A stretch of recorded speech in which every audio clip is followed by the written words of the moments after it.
ನಿಮ್ಮ ಹಳೆಯ ಚಿನ್ನದ ಒಡವೆನ ಅಧಿಕ ಬೆಲೆಗೆ ಮಾರಬೇಕೆ? ಆಟಿಕಾಗೆ ಕಾಲ್ ಮಾಡಿ 8880 ಅಟ್ಟಿಕಾ ಗೋಲ್ಡ್ ಕಂಪನಿ. ಮತ್ತೊಬ್ರು ಕಾಲರ್ ಇದ್ದಾರೆ. ಹಲೋ ಹಲೋ ನಮಸ್ತೆ, ಏನ್ ಹೆಸರು, ಎಲ್ಲಿಂದ ಕರೆ ಮಾಡ್ತಾ ಇದ್ದೀರಾ? ಮೇಡಮ್, ನಾನ್ ಶಾನಿಕಾ ಅಂತ ಮೈಸೂರಿಂದ. ಮೇಡಮ್ ಹೇಳಿ, ಹೇಗಿದ್ರೆ ಹೋದವಾರ ಕಟ್ಟಾಯ್ತು? ಗುರುಜಿ ಅದೇ ಬೇಜಾರು ಮಾಡ್ಕೊಂಡೆ, ನಾನು ಅಷ್ಟೆಲ್ಲ ಮಾತಾಡಿ ಸಡನ್ ಆಗಿ ಕಟ್ಟಾಯ್ತು, ನೀವೇನು ಹೇಳಲೇ ಇಲ್ಲ. ನೀವು ನೆಗೆಟಿವ್ ಹೇಳಕ್ ಸರ್, ನಮ್ಗೆ ಪಾಸಿಟಿವ್ ಬೇಡ, ನೆಗೆಟಿವ್ ಹೇಳಿದ್ರಿ. ಹೇಳ್ತೀನಿ ರೀ, ಅದನ್ನ ನೀವು ಕಟ್ ಮಾಡಿದ್ರಿ. ನನಗೆ ನೀವೇ ಅಂತ ಗೊತ್ತು.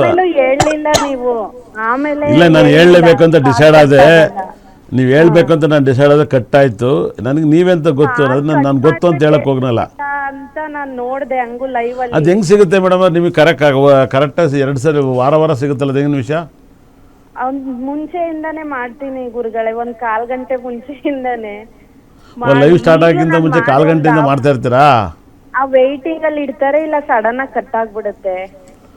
ಏನು ಅನಿಸ್ತು madam? Education minister date of birth 26ನೇ ತಾರೀಕು ರಿಸರ್ವ್ ಮಾಡಿರಲ್ಲ, ಏನು ಅನಿಸ್ತು? ನನ್ನ ಮಾತು ನಿಜ ಅನ್ನಿಸ್ತಾ? ಅದ್ ನೀವ್ ಹೇಳಿದ್ದೆಲ್ಲ ನಿಜ ಆಗುತ್ತಲ್ಲ ಗುರುಜಿ, ಅದೇನು ಹೇಳಂಗೆ ಇಲ್ಲ, ಒಂದು ಹುಲ್ಕಡ್ಡಿನೂ ಜರುಗಲ್ಲ ನೀವ್ ಹೇಳ್ದಂಗ. ಆ ತರ ಪರಿಸ್ಥಿತಿ. ಹಂಗಿದ್ಮೇಲೆ ಇವೆಲ್ಲ ಏನ್ ದೊಡ್ಡ ವಿಚಾರನೇ ಅಲ್ಲ, ನೀವ್ ಹೇಳ್ದಂಗೆ ಆಗುತ್ತೆ ಎಲ್ಲವೂನು, ಪ್ರತಿಯೊಂದೂನು.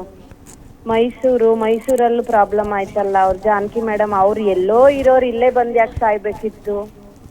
ಎಷ್ಟು ಇದು ಸಾಧನೆ ಮಾಡಿದ್ದಾರೆ, ಎಷ್ಟು ದೊಡ್ಡ ವ್ಯಕ್ತಿ, ಎಷ್ಟು ಸಿಂಪಲ್ ಆಗಿದ್ದಾರೆ. ಅವ್ರು ಇಲ್ಲೇ ಏನಕ್ಕೆ ಇಷ್ಟಪಟ್ಟು ಬಂದ್ರು? ಅದು ನೀವ್ ಹೇಳ್ತೀರಾ ಅಂತ ಆಗುತ್ತೋ, ಅದಾಗುತ್ತೆ ಅಂತ ಹೇಳ್ತೀರಾ, ದೇವ್ರಿಗೆ ಗೊತ್ತು. ನೋಡಿ, ಆ ಮಿನಿಸ್ಟರ್ ಆರಾಮಾಗಿದ್ರು, ದೊಡ್ಡ ಗಲಾಟೆ 26ನೇ ತಾರೀಕು ಅವರು. ಅವರು 8ನೇ ತಾರೀಕೆ ಆಗಿದ್ದಾರೆ. 8 ಡೇಂಜರ್ ಅಂತ ಹೇಳಿದೀರಾ, ಅದೆಲ್ಲ ನೀವ್ ಹೇಳ್ದಂಗೆ ಆಗ್ತಿದ್ಯಲ್ಲ ಗುರುಜಿ. ಹೌದು. ಈ ನಡುವೆ ನೋಡಿ, ಚೆನ್ನಾಗಿದೆ ಅಂತ ಹೇಳ್ತೀರಾ 6ನೇ ತಾರೀಕು, ಅದಾದ್ರೂ ಚೆನ್ನಾಗಿರ್ಲಿ. ಯಾಕೆಂದ್ರೆ ನಮ್ಮ ಮನೇಲಿ ಇಬ್ರು 6ನೇ ತಾರೀಕು ಇದ್ದಾರೆ, 24, ಒಬ್ರು 6, ನಾನು 8ನೇ ತಾರೀಕು. ಓಕೆ. ಆದರೆ ನೋಡಿ, ಸಿಲಿಂಡ್ರು ನಾನು 2029ಗೆ ಪ್ರಪಂಚ 30% ಹಾಳಾಗುತ್ತೆ ಅಂತ ಅನ್ಕೋದೆ. ಎಲ್ಲ ಮಾತು ನಿಜ ಆಗ್ತೈತೆ. ನನ್ನ ಮಾತು ರಾಜಾಜಿಸ್ತಾ ಇದ್ದಾರೆ. ಎಕನಾಮಿ ಏನೋ ಲಾಸ್ ಆಗುತ್ತೆ, ವರ್ಲ್ಡ್ ಎಕನಾಮಿ ಅಂತ ಹೇಳಿದ್ರಲ್ಲ ಇವಾಗ 30%. ಹೌದು, ಅದೆಲ್ಲ ಕಾಯ್ದು ನೋಡ್ಬೇಕಾದ್ರೆ ಅದ್ ನಮ್ಗಂತವ್ರಿಗೆ ಗೊತ್ತು ನಿಜ ಆಗುತ್ತೆ ಅಂತ. ಪ್ರೂವ್ ಮಾಡ್ಬೇಕು, ಇವೆಲ್ಲ ಹೈಲೈಟ್ ಮಾಡ್ಬೇಕು ನೀವು. ಈ ತರ ಹೇಳಿರೋದ್ನೆಲ್ಲ ಮುಂಚೆಗೆನೇನೆ ರೀಲ್ಸ್ ಅಲ್ಲಿ ಹೈಲೈಟ್ ಮಾಡ್ದಾಗ ಅದಾದ್ಮೇಲೂ ಹೈಲೈಟ್ ಮಾಡ್ಬೇಕು ನೀವು, ನಾನು ಹೇಳ್ದಂಗ ಆಗಿದೆ ಅಂತ. ಸೊ ಅವಾಗ ಅಟ್ಲೀಸ್ಟ್ ಜನಗಳಿಗೆ ಪಾಸಿಟಿವ್ ಆಗಿ ರೀಚ್ ಆಗುತ್ತೆ ಈ ತರ ವಿಚಾರಗಳು. ನೆಗೆಟಿವ್ ಆಗಿ ಟ್ರೋಲ್ ಮಾಡೋ ಬದಲು ಈ ತರ ಮಾಡ್ಲಿ, ಪಾಸಿಟಿವ್ ಆಗಿ ಆಗಿದೆ ಅಂತ. ಹೌದೌದೌದು, ಜನ ನೋಡಲ್ವಲ್ಲ. ಗುರುಜಿ, ಇದು ನನ್ನ ಮಗಳು ವರಮಹಾಲಕ್ಷ್ಮಿ ಹಬ್ಬದ ದಿನಾನೇ ಹುಟ್ಟಿರೋದು, ಒಂಚೂರು ನೋಡಿ ಹೇಳಿ. ಏನು ವರಮಹಾಲಕ್ಷ್ಮಿ ಹಬ್ಬ ಮೊದಲನೇ ವಾರನೇ ಮಾಡಿ ಅಂತ ಹೇಳಿದ್ವಿ. ವರಮಹಾಲಕ್ಷ್ಮಿ ಹಬ್ಬನ ಇಂಥ ಟೈಮ್ ಇಂಥ ಗಳಿಗೆಯಲ್ಲಿ ಮಾಡ್ಬೇಕಂತ ತಂದವನೇ ನಾನು ಕರ್ನಾಟಕದಲ್ಲಿ ಫಸ್ಟ್. ಹೌದೌದು, ಆ ಕಾನ್ಸೆಪ್ಟ್ ಹೇಳಿದ್ದೆ ನೀವ್ ಹೇಳಾದ್ಮೇಲಿಂದ ಬೇರೆ ಗುರುಗಳೆಲ್ಲ ಅದು ಕಾಪಿ ಮಾಡ್ತಾರೆ. ಹಂಗ್ ಮಾಡಿ ಹಿಂಗ್ ಮಾಡಿ ನನ್ನ ಕರೆ ಮಾಡಿ ಅಂತ ಲೈವ್ ಅಲ್ಲಿ ಬರೋರೆಲ್ಲ ನೀವ್ ಹೇಳಾದ್ಮೇಲಿಂದ ಅವ್ರು ಕಾಪಿ ಪೇಸ್ಟ್ ಮಾಡ್ತಾ ಇರೋದು. ಇದ್ರ ಬಗ್ಗೆ ದೊಡ್ಡ ಕಾನ್ಸೆಪ್ಟ್ ಇದು ವರಮಹಾಲಕ್ಷ್ಮಿ ಹಬ್ಬದ ದೊಡ್ಡ ಕರ್ನಾಟಕದಲ್ಲಿ ನಂಬರ್ 1 ಚಾನಲ್. ನಾನು ಹೇಳಾದ್ಮೇಲೆ ಡಿಸ್ಕಷನ್ ಬೇರೆಯವ್ರು ಕೂರ್ಸ್ಕೊಂಡ್ರೆ ನನ್ನ ಫೋನ್ ತಗೊಂಡ್ರೆ ನಾನು ಹೇಳಿದ್ ಸರಿ ತಪ್ಪಂತ. ಅದ್ ಹೆಂಗಾಗ್ಬಿಟ್ಟಿದೆ ಅಂದ್ರೆ ಬೇರೆಯವ್ರಿಗೆ ನಿಮ್ಮ ಮೇಲೆ ಹೊಟ್ಟೆ ಉರಿ ಆಗ್ಬಿಟ್ಟು ಇವ್ರು ಅದ್ರಲ್ಲೂ ಬಿಸ್ನೆಸ್ ಮಾಡ್ತಾರಂತ ಅವ್ರು ನಿಮಗೆ ಕೆಳಗಿಳಿಸೋದು. ಅಪೋಸಿಷನ್ ತರ ಮಾತಾಡಿ ಎಲ್ಲ ಗ್ರೂಪ್ ಡಿಸ್ಕಷನ್ ಮಾಡಿ ನೀವ್ ಹೇಳಿದ್ದೇನೋ ಆಗಲ್ಲ ಅನ್ನೋ ತರ ತೋರ್ಸೋದ್ ಜನಕ್ಕೆ. ನಾನು ಈ ಪ್ರಪಂಚದಲ್ಲಿ ದೇವರಾಗ್ಬಿಟ್ಟಿದ್ದೀನಿ ರೀ. ಏನ್ ಹೇಳಿ? ಹೌದು ಗುರುಜಿ, ನಾವು ಪ್ರತಿ ವರ್ಷನೂ ನಿಮ್ಮನ್ ಕೇಳೇ ಮಾಡದ್ ನಾವು ವರಮಹಾಲಕ್ಷ್ಮಿ ಹಬ್ಬನೂ. ನೀವ್ ಆಗ್ಲೇ ಹೇಳ್ರಿ 500 ಜನ ಫೋನ್ ಕಾಲ್ ಕಾಯ್ತಿರ್ತಾರ, ಅದ್ರಲ್ಲಿ ನಾನು ಒಬ್ಳು. ಯಾವಾಗ ಒಂದೊಂದ್ಸತಿ ಗ್ಯಾರಂಟಿ ನ್ಯೂಸ್ ಅಲ್ಲಿ ಹೇಳ್ತೀರಾ, ಬಟ್ ಯಾವಾಗ್ಲೂ ಹಂಗೆ ಹೇಳಲ್ಲ. ಹೋದ್ ಸರಿ ಹೇಳ್ದೆ, ಆದ್ರೆ ಈ ಸರಿ ಹೇಳಲ್ಲ. ಆದ್ರೆ ನಾನು ಕೊಡೋದು ಫೈಲ್ ಎಲ್ಲ ಕೊಟ್ಟು ಕಳಿಸ್ತಿರಲ್ಲ ಗುರುಜಿ, ಅದು ನಿಜವಾಗ್ಲೂ ತುಂಬಾ ಎಫೆಕ್ಟಿವ್ ಇರುತ್ತೆ. ಅದು ನೀವ್ ಹೇಳೋ ಟೈಮಿಂಗ್ಸ್, ಮುಹೂರ್ತ, ಆಮೇಲೆ ಯಾವ ಕಲರ್ ಹೂವ, ಯಾವ ಕಲರ್ ಬಟ್ಟೆ ಹಾಕ್ಬೇಕಂತ ಎಲ್ಲ. ಹೌದು, ನಿಮ್ಮನ್ನ ಫಾಲೋ ಮಾಡೋರು ಆಬ್ವಿಯಸ್ಲಿ ಹೇಳ್ತಾರೆ, ಆ ಟೈಮಿಂಗ್ಸ್ ತಗೊಂತಾರೆ. ಹೌದು, ಈ ಸರಿ ಎಲ್ಲರಿಗೂ ಕೂಡ ನಾನು ಹೇಳ್ತಾ ಇದ್ನಲ್ವಾ, 100% ಟೈಮಿಂಗ್ಸು, ಅದಕ್ಕೆ ಸಂಬಂಧಪಟ್ಟಂಥ ಸ್ಟೋನ್ಸು ಎಲ್ಲ ಕೊಡ್ತೀನಿ. ಅದ್ಭುತವಾದ ಸ್ಟೋನ್ಸ್ ಕೊಡ್ತೀನಿ ಆ ಟೈಮಲ್ಲಿ. ನಾವು ಅವತ್ತೇ ಮಾಡ್ತೀವಿ. ನಾವು ಈ ಸರಿ 21 ಮಾಡ್ತಿದ್ದೀನಿ. 21 ಏನೋ ಹಬ್ಬ ಅನ್ಸುತ್ತೆ ಗುರುಜಿ. ಅದು 21, ಅದು 28, 4, 11ನೇ ತಾರೀಕು 4 ವಾರನೂ ಮಾಡ್ಬೋದು. ಸಾಮಾನ್ಯ ಹಬ್ಬ ಇರೋ ದಿನಾನೇ ಪ್ರಿಫರ್ ಮಾಡ್ತಾರೆ ಎಲ್ಲಾರು.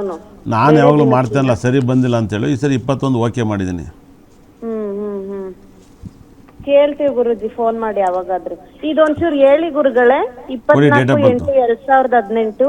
24/8/2018 24/8/2018 ಟೈಮಿಂಗ್ಸು 8:34 ಬೆಳಗ್ಗೆ.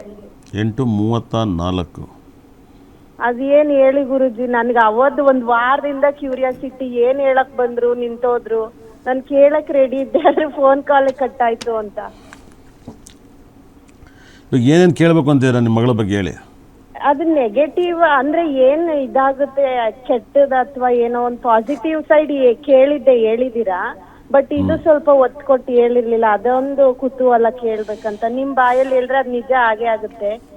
ಅದಕ್ಕೆ ಒಂಚೂರು ಹೇಳಿ ಗುರುಜಿ, ಅದೇನ್ ಪರಿಹಾರ ಅಥವಾ ಏನೋ ಇನ್ನೊಂದು ಆಮೇಲೆ ನೋಡಿ ಮಾತಾಡ್ತೀವಿ ನಿಮ್ಮ ಹತ್ರನೇ. ನಿಮ್ಮ ಮಗಳಿಗೆ ಒಂದು ಏನು ತಲೆ ಕೆಡಿಸ್ಕೋಬೇಡಿ. ಅದ್ಭುತವಾಗಿ ನಿಮ್ಮ ಮಗಳ ಜಾತಕ ಚೆನ್ನಾಗಿದೆ. ನಿಮ್ಮ ಮಗಳಿಗೆ ಲೈಫ್ ಲಾಂಗ್ ಇನ್ನು ಒಂದು ಯಾವಾಗಲೂ ಶುಕ್ರ ಗ್ರಹನ ಆರಾಧನೆ ಮಾಡಕ್ಕೆ ಹೇಳಿ. ಅವಳು ಕೆಂದು ಬೇಕನು ತರಿಸಿದೀನಿ ಗುರುಜಿ, ನೀವ್ ಹೇಳಿದ್ರಿ ಆಕ್ಟಿವೇಟ್ ಮಾಡ್ಕೊಬೇಕು ಶುಕ್ರ ಗ್ರಹನ ಅಂತ. ಅದನ್ನ ಸಾಕೊಂಡಿದೀವಿ, ಪರ್ಷಿಯನ್ ಕ್ಯಾಟ್ ತರದ್ದು. ಅದನ್ನೇ ಯೂಸ್ ಮಾಡಿ. ಮತ್ತು ನಮ್ಮಲ್ಲಿ ಡೈಮಂಡ್ಗೆ ಸಂಬಂಧಪಟ್ಟಂಥ ಬ್ಯಾಸ್ಲೆಟ್ ಬರುತ್ತೆ, ಅಂದರೆ ಅದು ಡೈಮಂಡ್ ಅದರಿಂದಲೇ ಆಗುತ್ತೆ. ಅದು ಭಾಳ ಅಂದರೆ ತುಂಬ ಡೈಮಂಡ್ ಕಲ್ಲಲ್ಲೇ ಅದನ್ನು ಬ್ಯಾಸ್ಲೆಟ್ ಇರುತ್ತೆ. ಅದನ್ನು ಅತಿ ಹೆಚ್ಚು ಒಂದು ಸ್ಟೋನ್ ಯೂಸ್ ಮಾಡಿ. ರಫ್ ಎಲ್ಲ ಸಿಗೋಲ್ಲ, ಬ್ಯಾಸ್ಲೆಟ್ ಸಿಗುತ್ತೆ, ರಫ್ ಸಿಗೋಲ್ಲ. ನಾನು ಯಾವಾಗ ಕೇಳ್ತೀನಿ ಅದನ್ನು ಯೂಸ್ ಮಾಡಿ. ಅತಿ ಹೆಚ್ಚು ಡೈಮಂಡ್ಸ್ ನಿಮ್ಮ ಮಗಳಿಗೆ ಯೂಸ್ ಮಾಡಿ. ಏನಿದೆ ಗುರುಜಿ ಅದರಲ್ಲಿ? ಏನಂತೆ ಅಂತ ಏನಿಲ್ಲ. ಪ್ರಾಬ್ಲಮ್ ಏನು ಇಲ್ವಾ? ಇಲ್ಲ ಇಲ್ಲ ಇಲ್ಲ ಇಲ್ಲ ಇಲ್ಲ. ಈಗ ನೀವು ಶುಕ್ರ ಆಕ್ಟಿವೇಟ್ ಮಾಡಕ್ ಹೇಳ್ತೀರಾ ಸರಿ, ಬಟ್ ಎಜುಕೇಶನ್ಗೆ ಏನು ಎಫೆಕ್ಟ್ ಆಗಲ್ವಾ ಅದು? ಇಲ್ಲ ಇಲ್ಲ, ಭಾಗ್ಯಾಧಿಪತಿಯಾಗಿ ಲಗ್ನಕ್ಕೆ ಬಂದರೆ ವಿದ್ಯೆ ಬಂದೇ ಬರುತ್ತೆ. ಶುಕ್ರ ಬೇರೆ, ಭಾಗ್ಯಾಧಿಪತಿ ಬೇರೆ. ಏನೇಳಿ? ಓಕೆ, ಶುಕ್ರ ಗ್ರಹ ಬೇರೆ, ಆ ಕ್ವಾಲಿಟೀಸ್ ಬೇರೆ, ಅವನ್ ಭಾಗ್ಯಾಧಿಪತಿ ಆ ಪ್ಲೇಸ್ ಅಲ್ಲಿ ಇರೋದೇ ಬೇರೆ. ಲಗ್ನ ಎರಡನೇ ಧನಸ್ಥಾನಾಧಿಪತಿ ಭಾಗ್ಯಾಧಿಪತಿ ಲಗ್ನಕ್ಕೆ ಬರೋದೇ ಒಂದು ಗ್ರೇಟು. ಅರ್ಥ ಆಯ್ತಾ? ಅವತ್ತು ಇದು ಹಬ್ಬ ಇತ್ತು ಗುರುಜಿ, ವರಮಲಕ್ಷ್ಮಿ ಹಬ್ಬ ಇತ್ತು ಅವತ್ತು. ಒಳ್ಳೇದು. ಯಾಕಂದ್ರೆ ಹಬ್ಬದ ಬಗ್ಗೆ ಹೇಳ್ತಿದ್ದೀರಾ, ಅವಳು ಹುಟ್ಟಿದ್ದು ಅವತ್ತಿನ ದಿನಾನೇ, ಹಬ್ಬದ ದಿನಾನೇ ಹುಟ್ಟಿದ್ದು. ಒಳ್ಳೇದು. ತುಂಬ